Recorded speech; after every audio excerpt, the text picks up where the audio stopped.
Okay, so what follows is going to be maybe about 4 or 5 separate entries through the days of taking Prozac. In fact, I end with this exactly this time, this same real time.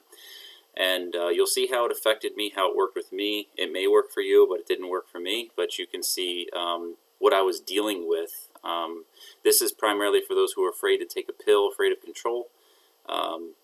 Keep an eye on that. But the key thing to take away from this whole video footage is that do not just go for a pill to fix your problem. The pill is to help you work on the problem, work on your mind. So go ahead and watch how the days went with me trying out Prozac and to the point where I quit. Enjoy. The only reason I'm doing this is because I took my first pill of Zoloft. No, I was supposed to get that, but I got Prozac. And I looked at a lot of videos on YouTube. Ellie Trick Survivor did a really good series on her page to explain her weeks through. If I say it correctly, T. Kylie, she's younger, and she explains depression from her perspective, and from her her use of Prozac. Yes, and I turned 40 and dealt with all my life with certain things like a lot of phobias, went through a lot of bullying, a lot of teasing, a lot of, the typical Sigmund Freud stuff, hypochondriac, but stuff I got through. It wasn't a big deal, and once I found my way, it got really good until, you make one mistake and then you cycle through, and it gets worse. And I was supposed to go on Celexa, but I realized that some of these videos don't talk about the fact that when you're scared and you're full of anxiety, you're afraid to take a pill in general because you don't want something controlling you. And you read up on side effects. A lot of people start flipping out and start telling you, no, go homeopathic, go natural, try this supplement. And I've tried them all, but then they say, no, you didn't try this one. And, by the time it gets so bad that you start realizing that, you feel like your life is going to be over, and now it's time to take that pill. And so I did my research on Prozac, and it seems to be the typical side effects, which I don't know what they are yet. I took my first pill at 5 o'clock. It's 8 o'clock now. I don't feel nothing other than the same symptoms. Went to the hospital today again. That's twice in 1 month. So it's pressure around the back, feeling the tension around the head, stomach pain. But I've always had some of those things, but to this degree, I've never cycled so much. But I do realize that any pill, you have to have cognitive therapy with it. You need to know how to deal with your mind, and how to fight thoughts that come in. And I don't even know if I have the book here, but this is it. Thoughts and Feelings is a really good workbook by a number of doctors, and it gives you some ideas on how to deal with mindfulness, and maybe I'll actually do a video on that. I did it actually without even knowing it was such a trick, and it worked. It works amazing when you know how to do that mindfulness, those techniques, and diffusion. I didn't expect them to work, but they do. Except you got to keep them going. But so this is pill number 1 for those people who are afraid to take the initial pill. This is for you guys. This is for the ones who actually are afraid, and you see the end result of some people who are like, I have some dreams and things I'm dealing with. I have, their weight loss, which I think we all don't care about that much too much, as long as it's not the muscle, right? Just keep your protein up. And lack of appetite, lack of libido, whatever the case may be. But, pros and cons, I don't know what they are yet, but I just wanted to get a starting point, just to let you know you can get that first pill down, and I'll let you know how it works out. I mean, the other videos from the ones I've mentioned are good, so do your research. Try not to put too much emphasis on the people with the side effects, because one doctor mentioned that even if one person out of 1,000 or out of 100 felt suicidal, they have no choice but to write it as a side effect. And that may be just the fact that they had a contraindication. Maybe they were already on something already. Maybe they didn't tell the doctors. Maybe. So what ifs with people who have depression, people who have anxiety, what ifs will, of course, as you know, they cycle and they refuel each other, and they double and they triple, they quadruple. And, that's why a must to have cognitive training. I like cognitive therapists better because they work with the what if syndromes, the is there another way to think about it, as opposed to my initial thought, that's what it is, that's the truth, and therefore that's the fact, I'm going to die, or I'm going to suffer, or tomorrow's going to be just like this. So that's what cognitive therapy will help you with. However, like some of us, it's just not enough. The brain has now created a neurological pathway that it automatically feels guilt, it feels worthlessness, it feels the fear and the terror and the doom. So the longer you wait, the worse it gets if you are not seeking any type of help. So anyway, so that's it, which is a website I've been trying to really work on, but I never had time to build it. It's been, but just really wanted to help people see the layman's view of things, as opposed to all the technical jargon that's out there. And you see a website with 50 pages about something, it's annoying. So I tend to study very, very much. I reverse engineer a lot of things, and I turn them into the most simple way of wording them. And so hopefully what I'll do is I'll get to do some videos on some of the techniques in cognitive therapy, and then we'll take it from there. But as far as that first pill, I did take it with Xanax, so it might have been just a mixture.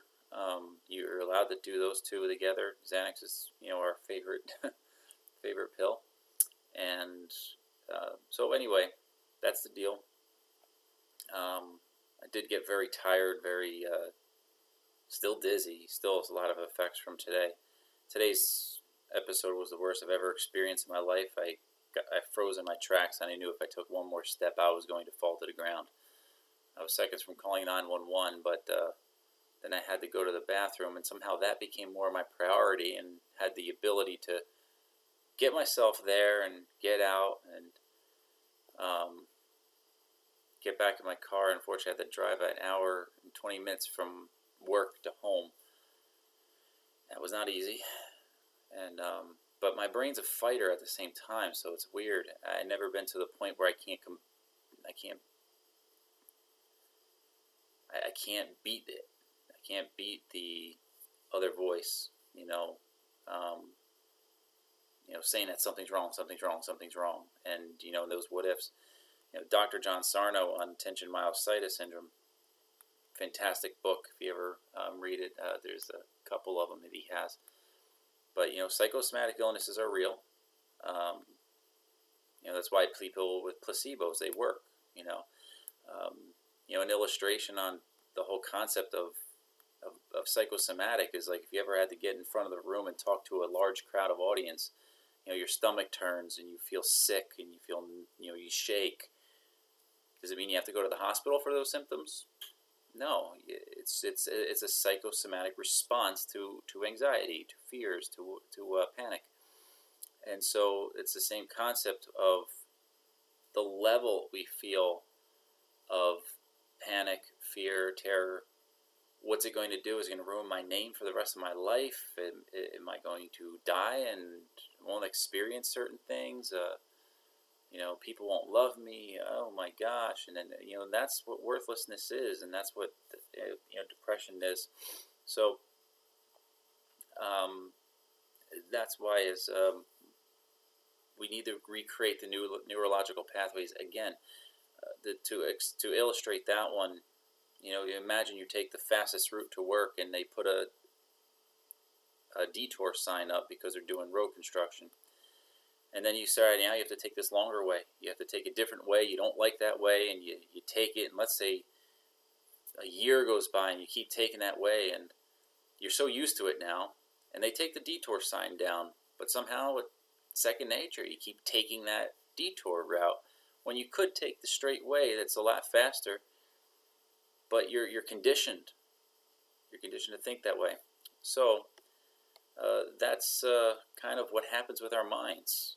We automatically say that we're worthless, or oh no, I've done something wrong and my life's over.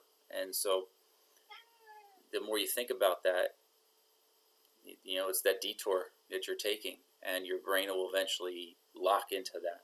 So this is again day 1, 3 hours into my first pill, which I do not want to take. Still, I'm kind of freaking out, just the fact that I have to take it. That's me. This is it. But people come off it. My mother's a what do you call it? Drug specialist, and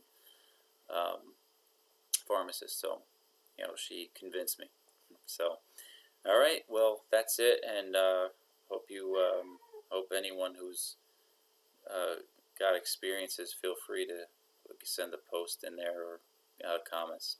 Take care.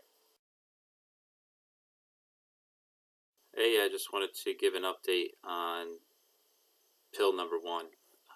Again, this was primarily, I'm doing this only for people who are afraid to take pills, afraid of control, something controlling them, really. We want full control. 12 hours later, waking up this morning was not fun. I'm experiencing new stuff. This is all new. It's not because of Prozac, because one pill shouldn't do anything to you. At least I don't think it should. Woke up feeling like my arms were full of hot blood.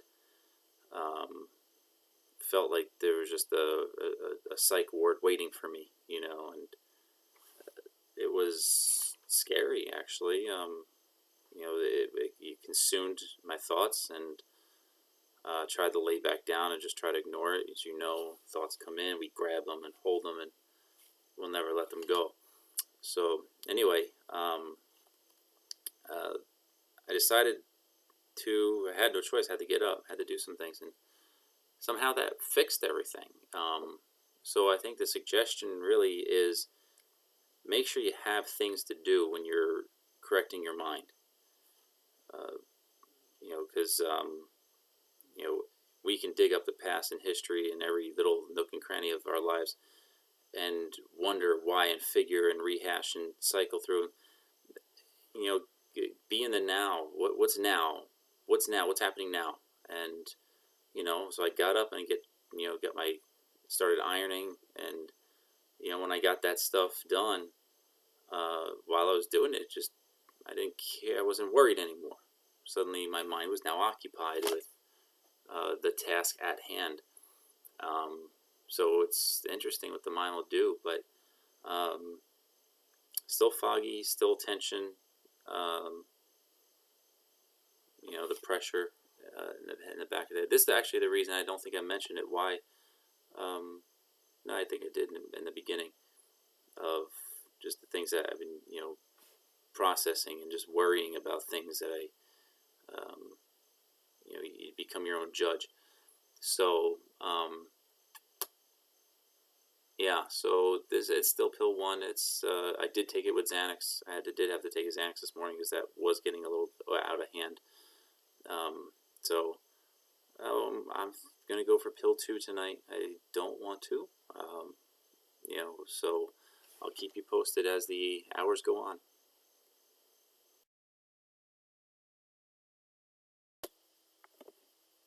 Okay, I'm on pill number 5, actually, just taking pill number 5, and I'd like to say things are going good, but they're not great. We get a little fearful especially right before bed. A lot of panic sets in, and and it's about the taking of that pill that you're afraid of, especially for us who are fearful of control, and sometimes just the surreal feeling, the fact that this is my life. I'm one of those people on the commercial that have to take this, and you don't want to be that person. And I feel okay right now. I feel fine.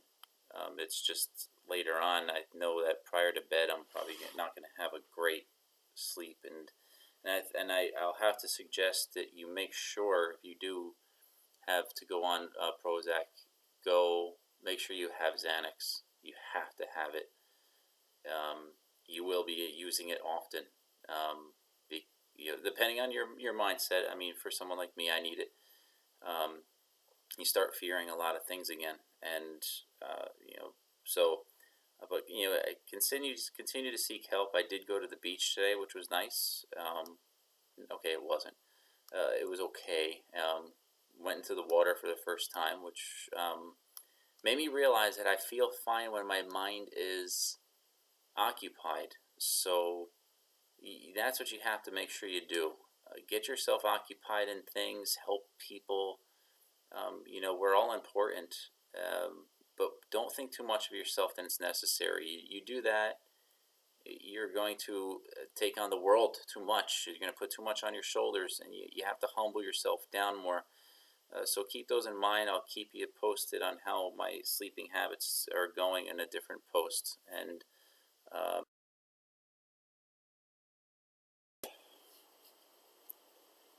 okay, I didn't record much because I think I roller coastered a lot, and the yesterday was actually an amazing day. I did have a breakthrough, but not because of Prozac. I'll tell you that much. I forgot about this book by John Sarno, and you might wonder, well, what's this about pain? It's not about pain, but it's about control, and knowing that certain feelings you might get, you have to be able to challenge them and know that they, like the anxiety that you think you're going to die, or you're going to pass out, or you're going to suffer something. Those are fake. It's just one big lie that your brain's somehow believing in. And yesterday I was doing very well until this morning. Spoke to a friend of mine, and somehow when someone asked me, how you doing, recycle, and it was a very, very anxious, blood sizzling day. I think I'm just too tired to care right now. And as I mentioned before, this book is very good to challenge those thoughts. That's the key, is challenging thoughts. As even I forget her name already. Ellie mentioned that when you're on Prozac or anything, or even if you don't want to go on it, you need psychotherapy. You need to challenge your thoughts. You need to be able to map them to something real. If they're not real, then dismiss them. They're junk. If they're real, okay, then tend to it. Do something about it. And stop letting the mind try to control you. So I wish I could say I was feeling great right now, but I really don't want to take pill 10, as I didn't want to take pill 5. I think that the doctor told me just stay on it because it doesn't work until 2 weeks, blah, blah, blah. But I don't know. I think I can psychologically work it out without the pill. I just don't want to deal with a going on, a coming off, a tapering off, or will things come back? Will they come back with a vengeance? And there's the panic and worry that I'm dealing with. So anyway, you can see what anxiety does to someone. Anyway, hope you're doing well. Bye.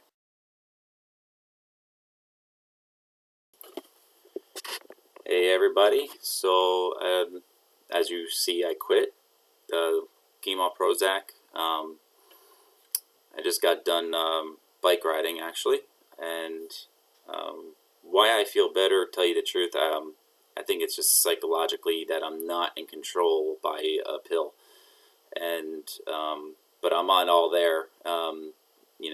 There's still like a disconnection between what I know, what I see, what I contemplate, what I can analyze versus what I feel. So it's not like you those commercials that you wake up in the morning and they stretch and they're like, oh, I'm so perfect and fine. It's more like a task to just get up and feel good.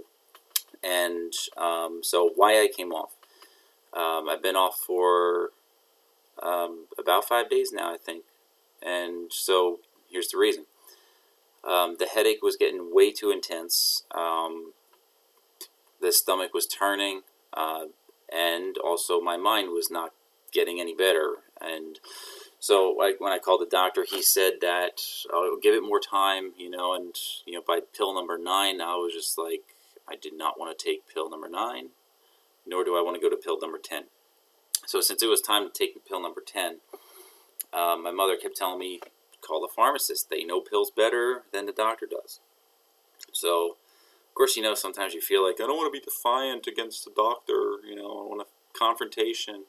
But, you got to realize that medical doctors, they're jack of all trades, they're master of none. And so I called the pharmacist, and he told me that there's a 3 percentile group of people who get a massive headache, and that the pill basically is a sign that it's not going to work for you. So you have to try something else. And so that, in turn, he said, usually what they'll do is you'll come off it for 3 days or 5 days, and if the pill, the headache goes away, that's the indicator. So I've been off it for that amount of time. I have no headache whatsoever. I got my brain pressure or my dizziness still because of my rumination of negativities and things of that nature. But I'm fighting those with cognitive therapy. As I said, don't look for a pill to fix you. It's to give you the mental fuel, or the ability to challenge thoughts, challenge emotions, and try to develop a new way of thinking, so that way your brain doesn't take over, or the worry doesn't take over. So that is it. As far as like feelings and disconnections are concerned, it's like, the other day I saved a kitten from under a trailer, it was kind of starving.